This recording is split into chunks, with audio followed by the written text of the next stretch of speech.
we're in a point where, I mean, not everybody can afford to buy a house, but people can still afford to pay $3,500 a month for a rental.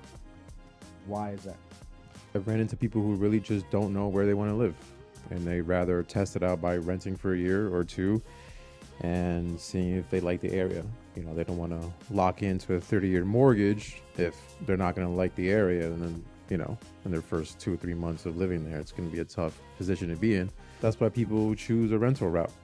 There's a lot of different factors that go into it. I also think people choose the rental route. I think the clients that I've worked with, they have a lot of misconceptions in their head about buying.